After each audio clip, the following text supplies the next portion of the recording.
Good morning students. कैसे हैं आप सब? आशा करते हैं आप सब अच्छे से होंगे। आज हम लोग क्लास 10th का पहला chapter chemical reaction and equation देखने वाले हैं और शॉर्ट में हम इसका क्या करेंगे, रिवीजन करेंगे, फास्ट रिवीजन करेंगे। ये मैं आप लिए नया कोर्स लेके आया हूँ जो आपको मार्क्स में इंक्रीमेंट करेगा, आपका मार्क्स बढ़ेगा, आप अपने मार्क्स को बूस्ट कर सकते हैं इसके थ्रू। अब देखिए, अब हम लोग देखेंगे जैसे ये देखिए हमारा केमिकल रिएक्शन। अब देखिए केमिकल रिएक्शन जो रिएक्शंस होती हैं, अब रिएक्शन किसे कहते हैं, ठीक है। अब जब भी कोई दो रिएक्टेंट, जैसे मान लीजिए कि हमारा मैग्नीशियम और ऑक्सीजन है, ये रिएक्ट करके क्या बनाते हैं, हमारा कुछ ना कुछ बनाते हैं, तो उसी को हम क्या बोलेंगे, प्रोडक्ट बोलेंगे। क्या बोलेंगे? प्रोडक्ट। अब देखिए हमारा सिंपलेस्ट वे है अगर इक्वेशन को राइट करना अगर वर्ड फॉर्म में, तो हम जो जो एलिमेंट्स या कंपाउंड्स पार्टिसिपेट करते हैं रिएक्शन में उनको हम लिख लेते हैं और उसके बाद जो प्रोडक्ट बनता है उसको भी हम क्या करते हैं, वर्ड के फॉर्म में लिख लेते हैं। वही अगर हमें सिंपल के फॉर्म में लिखना है तो देखिए मैग्नीशियम यहाँ पे लिखा हुआ है, मैग्नीशियम का सिंबल क्या होता है हमारा Mg और ऑक्सीजन का सिंबल क्या होता है हमारा O2। इन दोनों ने मिलकर क्या बना लिया, MgO। ये हमारा कंपाउंड है मैग्नीशियम ऑक्साइड। अब देखिए रिएक्शन होता है ना, तो बहुत सारे चेंजेज टेक प्लेस करते हैं। अब जैसे चेंज में क्या हो गया, हमारा कलर चेंज हो जाएगा। जैसे सॉल्यूशन मान लीजिए येलो कलर का था तो किसी रेड कलर का हो गया, अगर ब्लू कलर का है तो मान लीजिए रेड में हो गया, चाहे येलोइश कलर का है तो मान लीजिए ब्राउन में हो गया। तो कलर्स चेंज हो जाते हैं। और स्टेट मान लीजिए स्टेट हम जानते हैं ना, सॉलिड, लिक्विड और गैस, 3 स्टेट्स होती हैं और एक हमारा एक्वस होता है, वो हम देखेंगे। लेकिन 3 स्टेट्स हैं। तो अब क्या हो गया हमारा कि अगर हमारे पास सॉलिड है, चाहे लिक्विड है, चाहे गैस है, तो अगर किसी हमने कंपाउंड को, जैसे सपोज करिए ये हमारे पास CaCO3 है, ये हमारा सॉलिड स्टेट में है। अब हमने इसको डिकम्पोजिशन रिएक्शन कराया तो CaO और solid plus carbon dioxide gas में बदल गया। तो वही है, स्टेट भी हमारा क्या हो जा रहा है, यहाँ पे चेंज हो रहा है। और एक बात है टेम्परेचर भी चेंज होता है। जैसे सपोज करिए कोई रिएक्शन होती है तो रिएक्शन होने में मान लीजिए कुछ रिएक्शंस ऐसी होती हैं जिनको होता है तो हीट रिलीज होगा।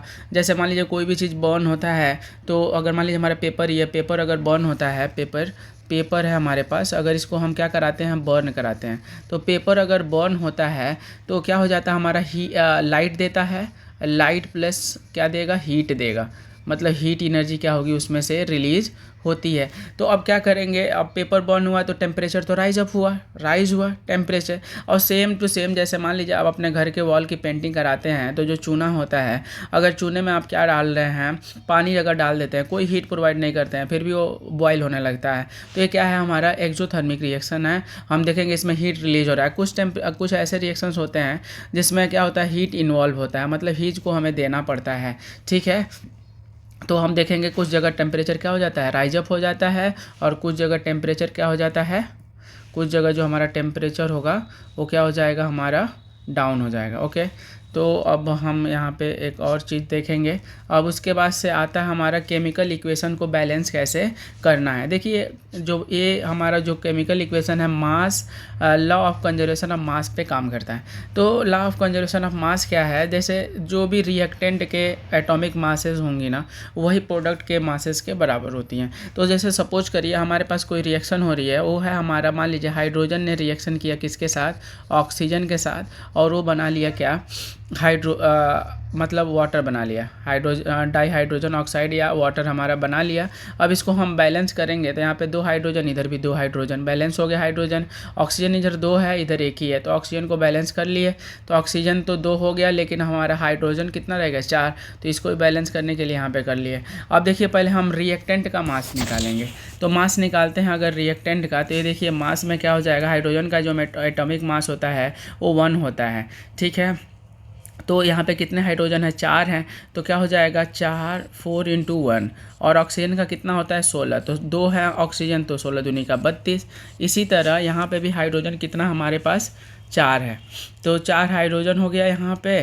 तो 4 हाइड्रोजन हो गया यहाँ पे। मैं 2 को पहले कॉमन ले रहा हूँ, बाद में भी उसको सॉल्व कर सकते हैं, इस तरह भी हो जाएगा। और अगर आप अलग अलग हाइड्रोजन और ऑक्सीजन का जोड़ के करना चाहते हो तो भी हो जाएगा। तो अब यहाँ पे हमारे पास हाइड्रोजन हो गया कितना, 2, तो 2 × क्या हो जाएगा, हाइड्रोजन का 1, और प्लस ऑक्सीजन कितना हो जाएगा, 1 है ऑक्सीजन, तो हमारा ये 16 हो गया। तो अब देखिए कितना हो जाएगा, 18। 18 में 2 से गुणा करेंगे कितना आ गया 36। तो इधर तो प्रोडक्ट के मास कितना हो गए 36, और इधर भी देखिए अब ये क्या हो जाएगा 4 और प्लस 16 दूनी का 32, तो ये कितना हो गया 36। तो दोनों साइड यानी कि रिएक्टेंट के जितने एटॉमिक मास है उतना प्रोडक्ट का भी है, वही ये हमारा क्या है लॉ ऑफ कंजर्वेशन ऑफ मास। अब इसमें आपको यहाँ पे जो मैं बैलेंस करके दिखाया हूँ, यहाँ पे जो रिएक्टेंट में जितने मॉलिक्यूल्स होंगे हाइड्रोजन के, उतने ही हाइड्रोजन के मॉलिक्यूल प्रोडक्ट में भी होने चाहिए, और जितने हमारे रिएक्टेंट के मॉलिक्यूल्स हैं ऑक्सीजन के, उतना ही हमारा ऑक्सीजन का प्रोडक्ट में भी मॉलिक्यूल होना चाहिए, तभी हमारा इक्वेशन जो होगा हमारा बैलेंस माना जाएगा, नहीं तो हमारा इक्वेशन क्या हो जाएगा रॉन्ग हो जाएगा। आप इसको देखेंगे जो मेथड से मैं किया हूँ बैलेंसिंग, वो हीट एंड ट्रायल मेथड बोलते हैं। ओके, उसके बाद से हम चलेंगे, इसके बाद से हम चलते हैं टाइप्स ऑफ केमिकल इक्वेशंस पे। अब टाइप्स ऑफ केमिकल इक्वेशन पे हमारी पहली इक्वेशन है वो कॉम्बिनेशन रिएक्शन है। अब देखिए कॉम्बिनेशन रिएक्शन किसे कहते हैं, जब दो या दो से ज़्यादा कंपाउंड्स या एलिमेंट्स क्या करते हैं कंबाइन करके एक न्यू कंपाउंड का फॉर्म करते हैं, तो उसी को हम क्या बोलेंगे कॉम्बिनेशन रिएक्शन। जैसे यहाँ पे देखिए कार्बन है, कार्बन ने कंबाइन किया किसके साथ ऑक्सीजन के साथ, और क्या बना लिया कार्बन डाइऑक्साइड, तो ये दो कंबाइन किए और एक बनाए, तो इसी को बोलते हैं कॉम्बिनेशन रिएक्शन। यहाँ पे देखिए आपका डेफिनेशन में दिया हुआ है, एडिशन ऑफ 2 एलिमेंट्स और compounds to synthesize new compound. ठीक है, ऐसे ही आप एक और रिएक्शन जैसे हमने अभी आपको दिखाया है ये वाटर वाला, ये भी क्या है दो कंबाइन करके हाइड्रोजन मतलब हाइड्रोजन और एक ऑक्सीजन दोनों कंबाइन करके क्या बना रहे हैं वाटर बना रहे हैं, तो ये भी हमारा क्या है कॉम्बिनेशन रिएक्शन है। अब उसके बाद से आता है हमारा एक्जोथर्मिक रिएक्शन, ऐसा रिएक्शन जिसमें से हीट क्या होती है रिलीज होती है, हीट जिसमें रिलीज होगी उस रिएक्शन को हम क्या बोलेंगे एक्जोथर्मिक रिएक्शन। यहाँ पे देखिए हमारे पास क्या है मेथेन है, मेथेन ने कंबाइन किया किसके साथ ऑक्सीजन के साथ, और क्या बना लिया कार्बन डाइऑक्साइड और फिर से वाटर और हीट बना लिया। तो इसमें क्या हो रही है हीट यहाँ पे रिलीज़ हो रहा है, क्या हो रहा है हीट रिलीज, जिसमें हीट रिलीज होगा वो क्या हो जाएगा एक्जोथर्मिक रिएक्शन। आपने देखा होगा जब कपड़ा हम धुलते हैं तो अगर डिटर्जेंट को अपने मुट्ठी में रख के अगर मुट्ठी बांधे हुए ही अगर हम पानी में डुबोते हैं अपने हाथ को, तो हीट रिलीज़ होती है, हमारा हाथ जलने जैसा महसूस होगा, जलता हुआ दिखाई देगा महसूस होगा, तो उसमें हीट क्या हो रही है रिलीज़ हो रही है। और जैसे मान लीजिए कि कोई बीमार है और वो अपने इलाज के लिए डॉक्टर के पास जाता है, तो मान लीजिए उसे डिहाइड्रेशन हो गया, पानी की कमी हो गई है, तो डॉक्टर उसे क्या कहता है कि आपको ग्लूकोज पीना पड़ेगा। तो आप मान लीजिए सपोज करिए गिलास लिए, गिलास में पानी डाल दिए और पानी डालने के बाद उसमें कुछ ग्लूकोज को C6H12 और O6 को आपने ऐड किया। जब भी आप इसमें ऐड करेंगे तो देखेंगे कि बाद में इसको अगर टच करते हैं तो टच करने से क्या हो जाता है ठंडा महसूस होगा हमारे गिलास। तो अगर आपके पास मान लीजिए गिलास में हमने ऐड कर दिया, तो ऐड करने के बाद जब भी आप गिलास को टच करते हैं तो हमें कैसा महसूस होता है ठंडपन का महसूस होता है। तो जिसमें हीट क्या होती है एब्जॉर्ब होती है उसे क्या बोलेंगे इंडोथर्मिक, और जिसमें हीट क्या होगी रिलीज होगी उसे क्या बोलेंगे एक्सोथर्मिक। अब रहता है हमारा दूसरा पार्ट है, अभी है हमारा डिकम्पोजिशन रिएक्शन। डिकम्पोजिशन का मतलब होता है ये सीधा अपोजिट है कॉम्बिनेशन रिएक्शन का। अब देखिए कॉम्बिनेशन में क्या करता है दो कंबाइन करके एक बनाते हैं, यहाँ पे एक जो होगा एक से ज़्यादा में क्या हो जाएगा ब्रेकअप हो जाएगा। यहाँ पे देखिए मान लीजिए हमारे पास कैल्शियम कार्बोनेट है और कैल्शियम कार्बोनेट क्या किया कंबाइन किया, कैल्शियम कार्बोनेट को जैसे हमने हीटअप किया गर्म किया तो कैल्शियम ऑक्साइड और फिर से किस में हमारे कार्बन डाइऑक्साइड में मतलब ब्रेक हो गया। तो ब्रेक होने की वजह से इसी को हम क्या बोलेंगे डिकम्पोजिशन रिएक्शन। अब देखिए इसमें रिएक्टेंट डिकम्पोजेड टू फॉर्म 2 और मोर कंपाउंड्स, 2 या 2 से ज़्यादा कंपाउंड्स में क्या हो जाता है ब्रेक हो जाता है। अब रही बात डिस्प्लेसमेंट रिएक्शन की, भैया आप जानते हैं ना जिसकी लाठी उसकी भैंस। अब यहाँ पे देखिए अब मान लीजिए हमारे पास आयरन है और इसने कॉपर सल्फेट के साथ रिएक्शन किया, तो अब ये देखिए जो हमारा आयरन है ये मोर रिएक्टिव है कंपेयर टू किसके कॉपर के। जो आयरन है हमारा ये मोर रिएक्टिव है किसके कॉपर के। तो क्या हो जाता है आयरन क्या करता है कॉपर को डिस्प्लेस कर देता है इसकी जगह से इसको हटा देता है और ख़ुद इसकी जगह ले लेता है, ये SO4 के साथ आ जाता है। इसी वजह से इसको क्या बोलते हैं हम डिस्प्लेसमेंट रिएक्शन, क्या बोलते हैं डिस्प्लेसमेंट। तो इसमें क्या है मोर रिएक्टिव एलिमेंट जो होगा वो डिस्प्लेस कर देगा, मोर रिएक्टिव एलिमेंट्स जो होंगे हमारे मोर रिएक्टिव एलिमेंट्स क्या हो जाएंगे डिस्प्लेस हो जाएंगे लेस रिएक्टिव एलिमेंट्स की वजह से।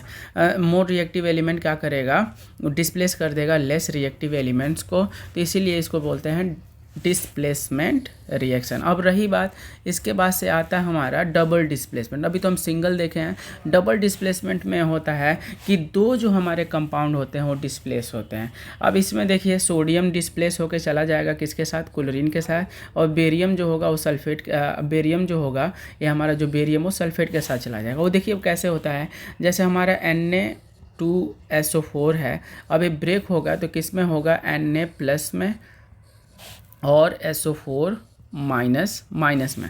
और फिर वही हमारा बेरियम क्लोराइड को अगर हम BaCl2 को अगर डिस्प्लेस कर मतलब ब्रेक कर रहे हैं तो क्या हो जाता है, Ba+ में और 2Ba+ और 2Cl- में क्या हो जाता है, ब्रेक हो जाता है।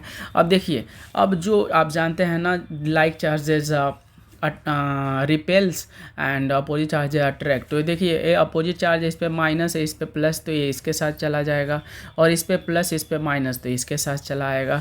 तो इसी वजह से यहाँ पे जो Ba है SO4 के साथ आया तो BaSO4 बना लिया, और जो हमारा सोडियम है वो क्लोरीन के साथ आया तो इसने सोडियम क्लोराइड जो हमारा सॉल्ट है खाने वाला, इसने इसको बना लिया। तो ये हमारा क्या हो गया, डबल इसलिए बोल रहे हैं कि सोडियम भी अपना जगह छोड़ के किसके पास चला जा रहा है, हमारा क्लोरीन के साथ, और फिर से हमारा जो हमारा बेरियम है वो भी अपनी जगह छोड़ के किसके साथ चला जा रहा है, सल्फेट के साथ। इसीलिए इसको हम क्या बोलते हैं, डबल डिस्प्लेसमेंट रिएक्शन। अब देखिए हमारा एक और टाइप्स है क्लास 10th में, वो है oxidation and reduction reaction. Oxidation और रिडक्शन में फ़र्क मतलब मामूली सा है, बस आपको समझने की देर है। आइए एकदम आसान तरीका मैं बताऊंगा। देखिए रिडक्शन रिएक्शन में क्या होता है ना, हाइड्रोजन ऐड होगा, एडिशन होगा किसका, हाइड्रोजन का, और रिमूवल किसका होगा, निकलेगा कौन, ऑक्सीजन। लेकिन वही ऑक्सीडेशन में उसका अपोजिट हो जाएगा। यहाँ पे हमारा जो यहाँ पे निकल रहा था ऑक्सीजन, जो निकल रहा था वहाँ पे क्या हो जाएगा, ऐड हो जाएगा, और हाइड्रोजन यहाँ पे ऐड हो रहा था वो क्या हो जाएगा, रिमूव हो जाएगा। ठीक है, अब इसका एक रिएक्शन देखते हैं। जैसे हमारे पास कॉपर है, इसने ऑक्सीजन के साथ रिएक्शन किया तो क्या बनाया, कॉपर ऑक्साइड बना लिया। ठीक है, कॉपर ऑक्साइड बना लिया, तो यहाँ पे देखिए ऑक्सीजन इसके साथ ऐड हो गया, तो यहाँ पे देखो एडिशन हो रहा है ऑक्सीजन का, तो इसीलिए क्या हो जाएगा, ये ऑक्सीडेशन रिएक्शन। वहीं यहाँ पे रिडक्शन में, अब देखिए रिडक्शन में क्या हो जाएगा, जो हमारे पास कॉपर ऑक्साइड है उसने हाइड्रोजन के साथ रिएक्शन किया तो कॉपर और हाइड्रोजन अलग हो गया, मतलब ऑक्सीजन इसके साथ क्या हो गया, अलग हो गया, और हाइड्रोजन के साथ चला गया। तो इसमें देखिए यहाँ पे क्या हो जा रहा है, रिमूवल ऑफ ऑक्सीजन हो जा रहा है। रिमूवल ऑफ ऑक्सीजन मतलब ऑक्सीजन क्या हो जा रहा है, कॉपर ऑक्साइड से निकल जा रहा है, ये इसीलिए इसको क्या बोलेंगे हम, रिडक्शन रिएक्शन। अब आता है हमारा इसके अलावा effects of oxidation and reaction. तो हम इफ़ेक्ट्स में पहले देखेंगे, हमारा इफ़ेक्ट क्या होते हैं, पहले कोरोजन देख लेते हैं। तो कोरोजन में क्या होता है, जब भी कोई हमारा मेटल है, मेटल के ऊपर जंग लग जाती है जिसको हम बोलते हैं रस्टिंग बोलते हैं। अगर रस्टिंग हो जाती है किसी मेटल के ऊपर, आप देखते हैं मान लीजिए आप कोई स्टील का कुछ चीज़ खरीद के लेके आए और उसको कहाँ पे रख दिया, खुले एनवायरनमेंट में रख दिया। जहाँ पे खुला एनवायरनमेंट है तो वहाँ पे ऑक्सीजन भी है और हमारा मॉइस्चर भी है, वाटर भी है, किसके अंदर, एयर के अंदर। अब उसने रिएक्शन करके क्या बना दिया, हमारा रस्टिंग बना दिया, उस पर वो ख़राब हो जाता है। तो ख़राब होने की वजह से मतलब उस पर रस्टिंग लग जाती है, तो उसको प्रिवेंशन कैसे करेंगे, कोरोजन को प्रिवेंशन कैसे करेंगे, तो हमें पेंट कर देना है। जितने भी आयरन के आर्टिकल्स हैं हमारे जो सामान हैं उनको क्या कर देना, पेंटिंग कर देना है। दूसरी बात क्या करना, ऑयलिंग कर देनी है। ऑयलिंग एंड ग्रीसिंग करने से मशीनिंग पार्ट के हम कोरोजन से उसको बचा सकते हैं। तीसरा है गैल्वेनाइजेशन, जिसको कोटिंग एंड प्लेटिंग कहते हैं। जैसे मान लीजिए कि कोई रॉड है, हम चाहते हैं कि ये लोहे का है लेकिन इस पर कोई परत चढ़ जाए क्रोमियम वगैरह की, तो हम उसको प्लेटिंग कर देते हैं उसके ऊपर क्रोमियम की, तो छोटी पतली सी प्लेटिंग, तो इसकी वजह से वो क्या हो जाता है, रस्टिंग से बच जाता है, जिसको कोटिंग एंड प्लेटिंग बोलते हैं हम। और उसके बाद से आता है इफेक्ट ऑफ कोरोजन।